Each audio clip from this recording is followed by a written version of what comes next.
అందరికీ నమస్కారం. Hi, hello, నమస్తే. వెల్కమ్ టు బీజేఎస్ బహుజన్స్ అనే మీడియా ప్రేక్షకులకు స్వాగతం. ఈరోజు ప్రత్యేకించి తిరుపతి లడ్డూ గురించి మొదలైనటువంటి వివాదం చాలా అంశాల మీద చాలా దారుల్లో బయటకు వెళ్ళిపోతున్నటువంటి అంశం గురించి మనం మాట్లాడుకుందాం.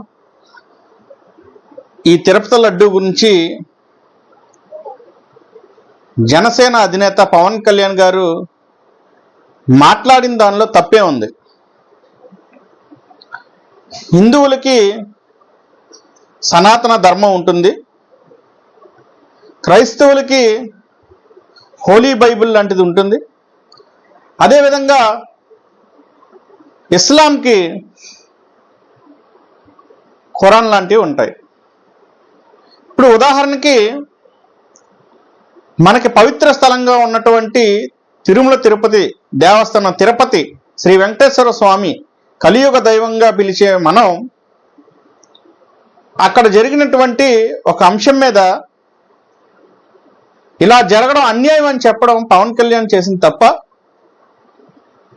ఇప్పుడు అదే చాలామంది జెరూసలేం వెళ్తారు, అక్కడ క్రైస్తవానికి సంబంధించినటువంటి చాలా ముఖ్యమైనటువంటి ఘట్టాలు ఉంటాయి, చాలా ముఖ్యమైనటువంటి ప్రదేశం క్రైస్తవులకు సంబంధించి. అదేవిధంగా ఇస్లాంలకు సంబంధించి మక్కా చాలా పవిత్రమైన స్థలం.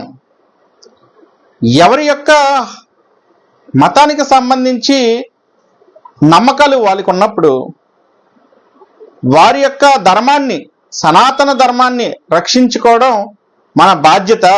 హిందువులుగా మన బాధ్యత. మనమందరం కూడా బయటకు వచ్చి మనల్ని మనం కాపాడుకోవాలి అని చెప్పడం తప్పు అనడాన్ని మనం ఖచ్చితంగా ఖండించాలి. ఎందుకనంటే ఈ దేశంలో, భారతదేశంలోనే భిన్నత్వంలో ఏకత్వం కలిగినటువంటి దేశంగా మనం చెప్పుకుంటూ ఉంటాం.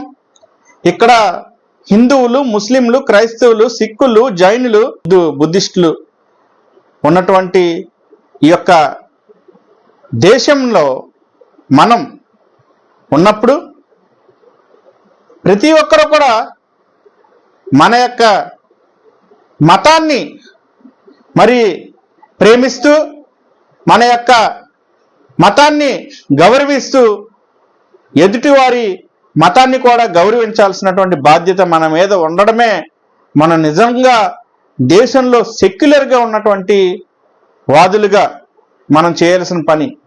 అంతేగాని హిందువులకు జరిగినటువంటి ఈ అంశంలో వారి యొక్క మనోభావాల్ని దెబ్బతీసే విధంగా క్రైస్తవులు కానీ, ఇస్లాంకు సంబంధించిన వాళ్ళు కానీ, లేదంటే చాలామంది ఫేస్బుక్లో, యూట్యూబ్లో ట్రోల్ చేస్తున్నారు.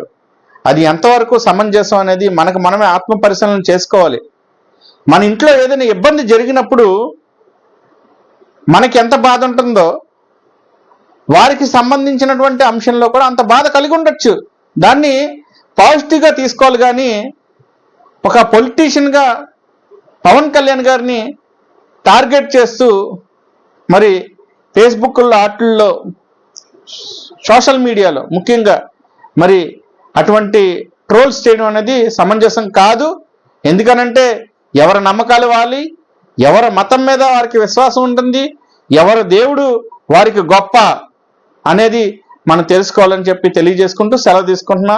Thank you so much.